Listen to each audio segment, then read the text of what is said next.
They've been telling me the rapture was coming since I was 6 years old. It's supposed to come. It's come on Tuesday, right? Yeah, it's supposed to come on Tuesday. It's supposed to come on. Please. Let's go. For real, if it is coming, I take that joke back, guys. One of the things I want to talk to you about, we kind of started talking about like Trump a little bit earlier, but like the perspective, and I remember when you go into the song talking about like the separation of church and state. I remember you mentioning that in particular, and I was like, oh shit, we're talking about. We was losing it. I was like, yeah. So, and the reason why I bring that up is because like we're in obviously a fraught political time. We see like the rise of like the Christian right, Christian nationalism, and we see like kind of how people, like I remember I seen the other day, Brody and them. No one's gonna get fired if I talk about Charlie, right? We should be straight. But Charlie now passed, right? And I seen yesterday when they had the service, I'm seeing people, like whole stadium of people, they like they take the power completely out of the hand of like elected officials. They're like, God ordained us with these people and they're gonna lead us like to the right way, which mind you, it's supposed to be like, you in a country where it's supposed to be democracy, right? So it's supposed to be like, we put the people there and they're gonna lead us. It's kind of like shifted to that. Yeah. You see the weaponization of that and like in Christianity and religion generally at a boiling point right now when it comes to like oppressing people, when it comes to like not accepting different groups. And I kind of want to get where your thought process was when making that song. Like, where are your thoughts, like the things that we're seeing in society with that increase? Is that something that you've paid attention to? Yeah, totally. Yeah, we're trying, or not we, but they're trying to push towards a ethno state and towards like a white Christian nationalist state. They just compared Charlie Kirk to Christ. Yeah. They compared that nigga to Martin Luther King. Yeah. That's OD. That should tell you why OD. it feels like if you pay attention and you study like the historical like nature, even someone like MLK who was religious and used a lot of like religious allegory to push for what he wanted to change. If you look at like where we are, if you analyze just from an objective perspective where he was coming from and where we are now and how like the viewpoints we're supposed to be told that they're on the same side according to these people, like it feels like a complete bastardization of like anything, of any civil rights movement, of any like narratives that we tell ourselves about history, because you have to fundamentally, I feel like, not understand that when you're getting into the realm of, okay, Charlie Kirknelm is, and the people who we constantly see demonizing, you know, gay people, brown people, all type of shit, are actually the true embodiments of, like, I mean, I guess to you, right? But like, I think that the reason why I really fucked with the mentioning of the separation of church and state is I feel like people don't understand as a concept that like, in order to have a society where everyone can believe freely and do what they want freely, you have to have something that tolerates you practicing that in your privacy, right? You can't like establish one thing that everybody got to believe, because then you run into problems. What if they don't, right? And that's what the separation of church and state tries to embody, where it's like, all right, you should be able to practice what you want to do and use whatever allegory you want to do. You shouldn't force other people to do that. Yeah, I think one of the themes across the project is on each one of those verses I talk about a black woman that died. Like, so in the first verse I talk about my aunt. In the third verse, obviously I bring up the 4 little girls. And given in the second verse, when I say I rebuke you in the name of the child of God, I boil a pot of living water till it's scalding hot. Pour it on the I rebuke you in the name of Jesus is the last words that Sonia Massey said before the police killed her in her home. It was. And you know that happened in my college town, because I was going to school down in Springfield, like right when it happened too. I didn't even make that connection. Wow. So the album has a lot of words from different people that like I wanted to make sure I documented and kept in there. And specifically with Sonia Massey, there was no real visceral reaction from the church on either side, from the white megachurch, from the evangelicals, and I don't really believe so from the black church, like not in an organized way that I would like to see the body move. Given what happened. So it's like, to me, I'm in that verse specifically, I'm calling of the churches in power monetarily, because the mega church isn't just white churches. There's black mega churches as well. Yeah. Lock the door. Having Lock them doors.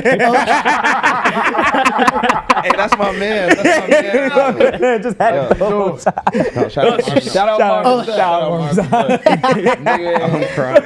Every Sunday, Marvin was in that. Yeah, every Sunday. Never would have made it, nigga. Come on, man. Busting out the subwoofers and shit. Hell yeah. But there's a need to have empathy and embody the fruits of the spirit from the evangelical church or the mega church. And there's Jesus was for justice. So I think in that verse specifically, I am trying to call attention to the fact that these government funded churches with mega millions of dollars and resources like shelter and the ability to organize mass groups of people are not doing the work of God by hoarding and remaining silent. And so that's the separation of church and state I want to see. Is I want to see the church hold the state accountable. And I think like that each one of those verses, again, for your consideration, anybody from the Grammys watching, but like that song has all of these different elements that it's examining, because you know the album as a whole originally is supposed to examine all of these different parts of Black life. So you have faith, you have love, you have, you know, doubt, you have, you know what I'm saying, rage, you have all these different points that get hit. But within that verse, there's so many different ways to address the body, me being the body of Christ, like us as a whole, as a world. And so I have to like, you know, start with my, you know, my personal community church and where I see us at, and then go out to further things. And I think the verse to the Black church, either that one or the fourth verse might be the best verses on the album. Because of all of the content within it. It's also I think the Black church verse is my most subversive. Like it's the most like challenging the system. Like I don't know no other rap albums where you say we should have lynched. Dylan Roof. Dylan Roof. Yeah. You But better it feels good find to say you that because before words I is do. powerful. And that's like all I got. You know what I'm saying? I haven't committed my body to the movement yet. But in this time, I'm using my heavenly gift to say the things that need to be said. And I feel like that verse, you know, it even like, there's so many things, so many pieces of information. Once I start thinking about that song, I start thinking, but another one of my favorite parts of that joint is the, Jesus was a teacher. King was a preacher. Malcolm was a PK. So was Aretha. There's like a 150-page file from J. Edgar Hoover's FBI that was surveilling and trying to COINTELPRO Aretha Franklin. Because her voice was so powerful. She's the daughter of a pastor. You know what I'm saying? She's somebody that can galvanize people. And so we have to start thinking about our voices, whether we're in journalism and media and, you know, and music and art, whatever it is, as like the voice that we have that can be powerful enough that a system would try and subvert it. And I was gonna say, I think the thing that really spelled that out for me was kind of like the perspective you come from during that song, because I'm not a religious person, but like I can agree by and large with the themes of the song, because I think that it's like you said, it's kind of like using that weight in your voice and kind of like trying to push, because you're only gonna ever be able to advocate for something from your own perspective. So like I feel like that messaging, that being unafraid to challenge like certain things or whatever, and certain like institutions within our community, I think that's the only way in which we come up with better solutions. Because like we're talking about, we have like churches and other organizations that have the resources and the ability to be like playing really good defense right now, given the attacks that we all seem to be under. But like there needs to be that fire lit there, and I really appreciate like taking that opportunity to do that. I think the way you've tied together the church and state is very needed, because I feel like that's a way, especially growing up in a Black church Christian household, that's a way that politics doesn't get brought up at all in a Christian household, because it's like, okay, well, first natural then spiritual, but they don't believe that shit. My parents wasn't believing that shit. It's more so like, okay, if wars start happening and shit start hitting the fan, pray about it. You know what I'm saying? The rapture coming, etc. When it's like, yeah, but I'm living here right now. You know what I'm saying? Like moms and dads and granny and all that shit love them. You know what I'm saying? Shout out y'all. But they've been telling me the rapture was coming since I was 6 years old. It's supposed to come. It's come on Tuesday, right? Yeah, it's supposed to come on Tuesday. It's supposed to come on. Please. Let's go. For real, if it is coming, I take that joke back, God. What's hilarious? You know what's funny though? I'm like, you know what? Let me chill on that rapture joke. But I think we've been pacified. So what you gotta know is that what I was talking about earlier, the '60s when the Black power revolutionary thought started to become a part of like mainstream thought. That was like an incredibly important time for the church. And so the church being our stronghold, you got to think about how many political actions came out of the church. The Panthers organized and did free breakfast programs out of the church. You know what I'm saying? If you think about Malcolm X and the mosque, if you think about Martin Luther King and all the churches in the South that he was able to visit, if you think about Marcus Garvey, if you think about going all the way back to Nat Turner, like the slave rebellion came out of the church.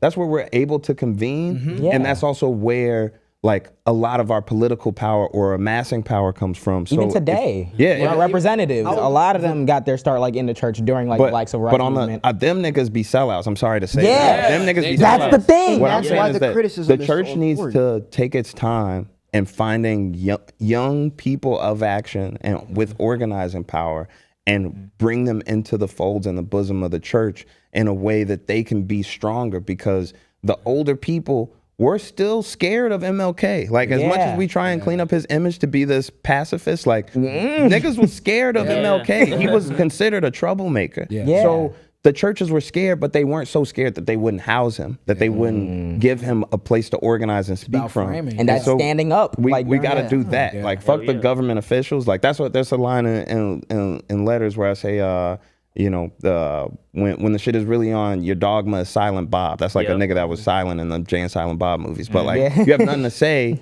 You just take them government checks and smile and nod. Exactly. Like, you say whatever. And that's why it's so important, because it always starts locally. Like whatever you can do there. And I feel like as a lot of like churches have really lost like that thing.